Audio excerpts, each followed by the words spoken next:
Sometimes we have to ask ourselves, what's using my life? Heard a guy give a lecture one time that says, we are today what we were when. And he was talking about the fact that we, to a great extent, behave, think, react because of some previous experience that we've had.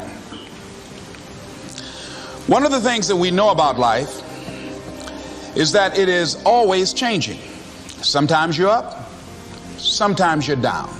Sometimes things go real well, and sometimes they don't.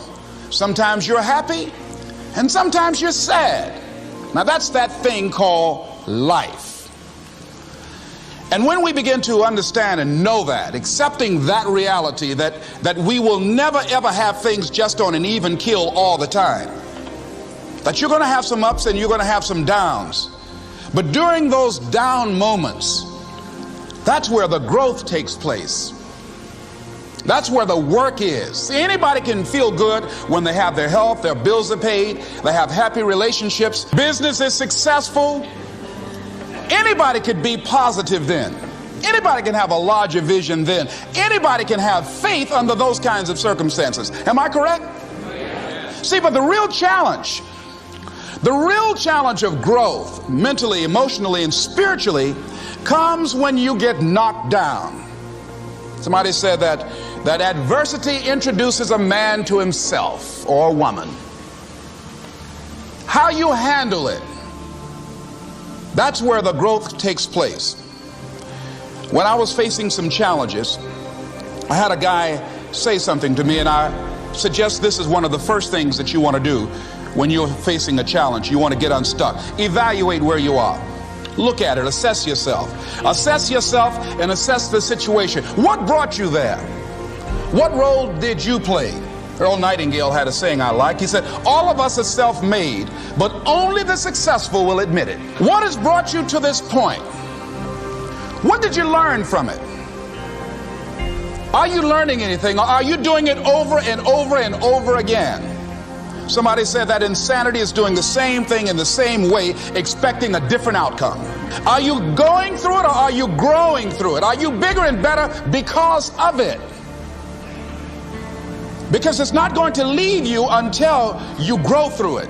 I was going through a major challenge in my life that was wearing me out, that was using me.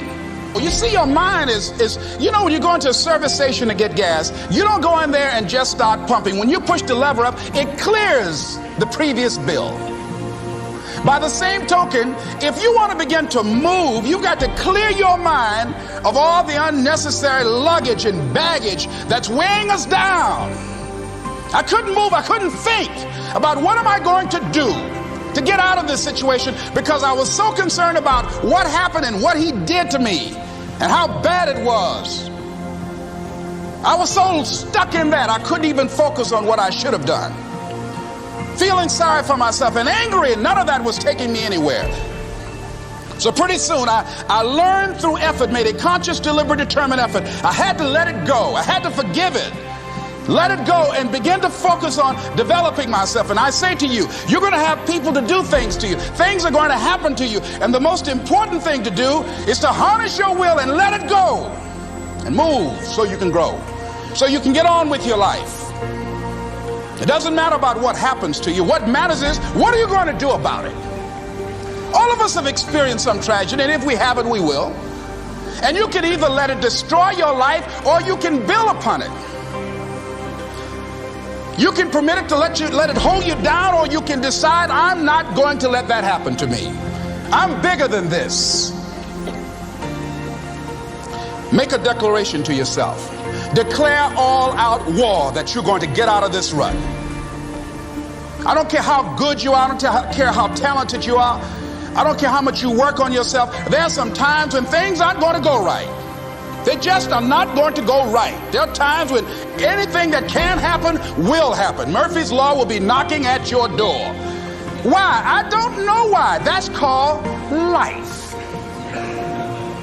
And you have to deal with it. Sometimes your life will be in a slump, just like sports. Some of the best shooters can't hit baskets different times in games. They get in a slump. Do they sit on the sideline and say, you know, I just didn't hit a basket today? No, they continue to execute. I suggest to you that if you are facing a challenge, don't stop. Stay busy. Work your plan. Continue to do those things that you know that work for you after you have evaluated yourself in the situation. Continue to move. Stay busy, stay busy, stay busy. Find somebody that you can help so you can forget about you for a moment. See, sometimes the best thing to do is to be. Sometimes you have to just back up and go within yourself. A bow and arrow, you can't take a bow and just push it out an arrow. You just can't push the arrow out. You have to pull it back and then release it. Sometimes you have to back up and go within and pray and meditate and recharge your batteries. Go away, clear your head, and then come back and look at it from a different vantage point. Don't operate while you are under the spell or the effect of what's going on. Next thing is that you've got to activate the thinker in you. Don't allow your emotions to control you. We are emotional, but you want to begin to discipline your emotion. If you don't discipline and contain your emotions, they will use you. Your mind goes on automatic, just like a guard. You know, I loved reading the book called As a Man Thinketh by James Allen. He uses the analogy of the mind being like a garden. You know, weeds don't have to have any encouragement to grow. You don't have to water them. They don't have to get sunshine. They don't have to have fertile ground. They will grow through the cracks of a sidewalk. Am I right? But if you want to grow orchids or roses or any kind of exotic flowers, there are special processes and procedures you must go through.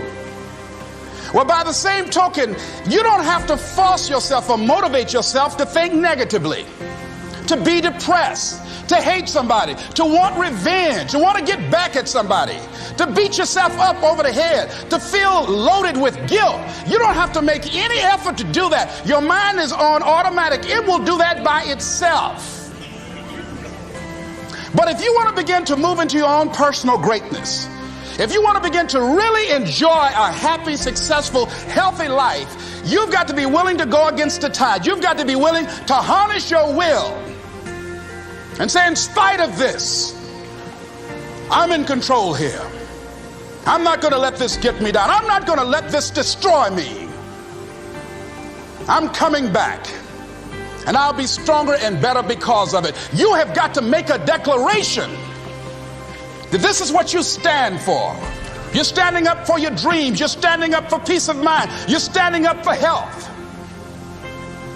You want it, and you're going to go all out to have it. It's not going to be easy. When you want to change, it's not easy. If it were in fact easy, everybody would do it. But if you're serious, you'll go all out. So yes, I'm going to turn this situation around. I'm not going to sit back and moan and cry over what happened and what went wrong and who did what. I'm going to do something about this situation. The next thing that is important is that expect things to get better for you, because they are. See, life is cyclic. You're not, whatever experience you're having right now, it has not come to stay. It has come to pass. Not to stay, just to pass. It's just going through. The biggest challenge is to know what's happening. This is a part of this thing we call life. This too shall pass. And maintaining perspective, putting it in perspective. The other thing is, take full responsibility for your life. Accept where you are and the responsibility that you're going to take yourself where you want to go. Someone said we have two primary choices in life. We can either accept conditions as they exist, or we can take the responsibility to change them. See, a lot of people want to exempt themselves from taking responsibility. All they want to do is talk about the problem. Every time you see them, they'll tell you their story over and over and over and over again. No. You want to take responsibility for your life. I got me here, I can get me out of this. And I'm getting out. I'm not going to be a volunteer victim. George Bernard Shaw said there are two kinds of people in life. You know, he said those that make things happen, those that watch things happen, and those that don't know what happened. And he said the people that get along in this life look around for the circumstances that they want, and if they can't find them, they make them. They create them. So part of beginning to get unstuck, you've got to decide that the behavior pattern that you have adopted doesn't work for you. You've got to change your strategies, and changing your strategy means reinventing your life, recreating you, and you have the power to do that. You can decide that you're going to change, that you're not going to be a wimp. You can decide that you're going to stand up to life. You can decide that I'm going to live each day as if it were my last.